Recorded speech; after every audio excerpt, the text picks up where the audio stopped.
okay, a fetus. In this case, please notice that the uterus has become large, and the fallopian tubes are these things on the side, and the ovaries are those things right there. So fallopian tubes and the ovaries. Questions? Just about that graph, remember? We just give a quiz about it. So what are some of the metabolic changes that happens once the female gets pregnant? So what is pregnancy? Pregnancy is actually when the spermatozoa enters the oocyte, right, of the female. So once it's fertilized, we call that a zygote. So fertilized egg, we call it a zygote. So at this stage, number 8 right here, what do we have? An oocyte. This is a mature oocyte, right? And this supposedly is got to be the Griffin follicle, correct? Right here, that is missing actually the tail.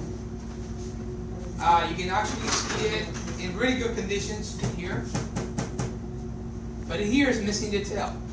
So here is the oocyte, or the egg, of the female. And this is the sperm. That's the head of the sperm. The tail is supposed to be here, where my finger is. It's trying to fertilize the egg. Okay? So after fertilization, pretty much what you're going to have is the female pre-embryos and pre-nucleus, and the male pre-nucleus. Pronucleus, okay? Pre is pronucleus. When those two nucleus binds together, they form a true nucleus. A nucleus does now contain 46 total chromosomes, correct? Because if it's mom nucleus and that pronucleus, then that's only 23. Make sense? Okay. So these are the steps on how the maturation or the development of pregnancy takes place with different hormonal levels. And what are the hormones? So basically, these are the metabolic changes. So when you get pregnant, the first thing you say is, oops, okay, or oops. So oops means the first up to the 8th week, right? We have the ovary doing the work, and in the ovary, we talked about the ovary already, right? We said that the ovary had a corpus luteum, follicles and corpus luteum, right? So you end up with 1, 2, 3, and 4 haploid daughter cells, correct? This is, at this level, this male is a spermatogonium and is diploid to end. At the end, we end up with 1, 2, 3, and 4 cells, and these cells are known as spermatozoons. And when they mature, they become spermatocytes, right? In the female end, meiosis still is the same. It goes into 2, and then this one develops into 2 more. But at the end of the female, we have, instead of having 4 total cells, we only have 1 cell that works, and the other 3, they don't do anything. So you have 3 polar bodies, okay, and 1 oocyte, okay? So these are the polar bodies, okay, and that will be the oocyte at the end.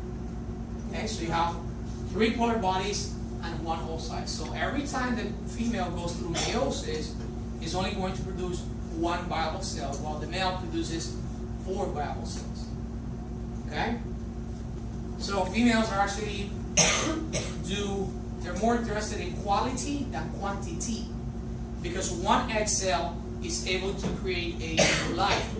Well, not every single spermatocyte is capable of reaching that egg cell and create new life. So penetrated actually, right?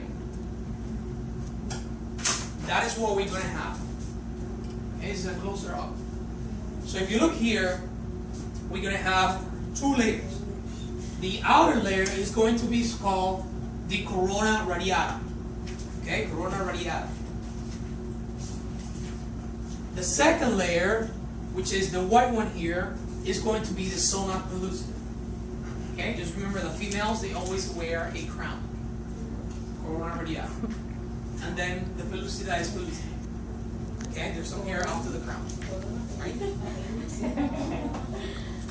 That's the way I remember, guys. So just find a way to remember that stuff. Okay, so it's corona radiata and zona pellucida. Unable to enter into the zona pellucida, actually you want to enter here. The last one, which is the middle one, is actually known as, that's killing my eyes. So that is called the egg yolk, okay? But that's not the proper name for it. It's known as the egg plasma, okay? Or the oocyte plasma membrane, okay? That is the yellow stuff in here inside, okay? Now, in order to enter, the spermatocyte has to go through a process known as acrosomal capacitation, because at the level of the acrosome over here, the W, is going to have lytic enzymes, and these lytic enzymes are the ones that are going to be activated. They're going to release the enzymes, and these enzymes are going to denature, okay, or eat up the crown, right, the corona radiata. So once it enters, the corona radiata is going to bind to the zona pellucida and then enters into the cell. So without the acrosomal reaction, nothing can get through level 5, just corona radiata. Got it? So what process at the level of number 5? What process does the sperm has to go through?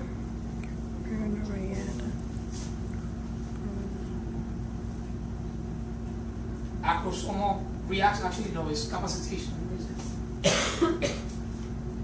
It's not there?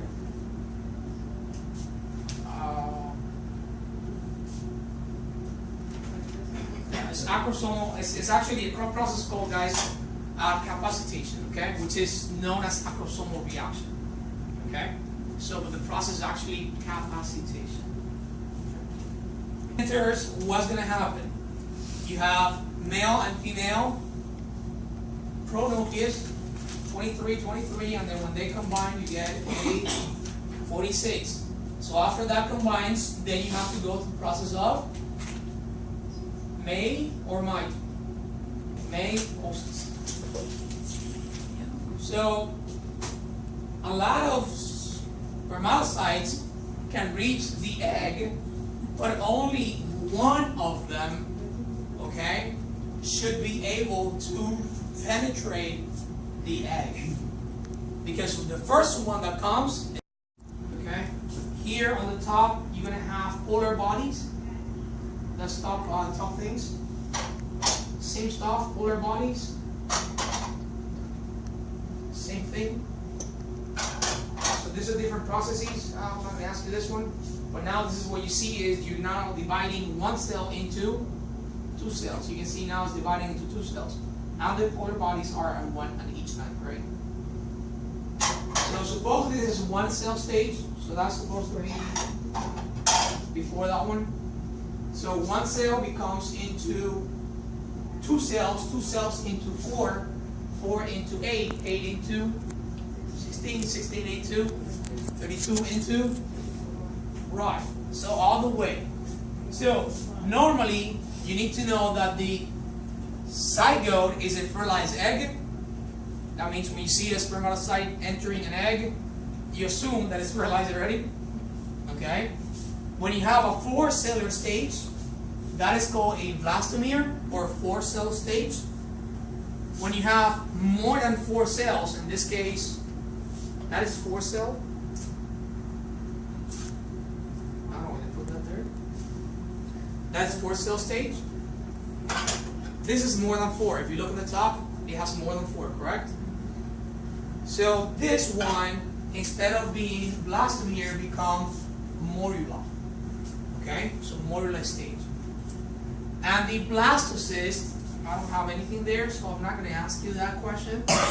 The actual blastocyst, there's a cavity, similar name.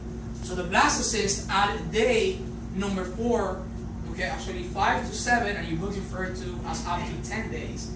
This blastocyst is going to get implanted at the level of the endometrium. And it gets implanted because of the oops, right? The estrogen, progesterone, right? The placenta, which is producing beta HCG. Okay? So now as the fetus develops, then the suprarenal glands are going to take over higher than 6 months, and it's going to produce estrogen.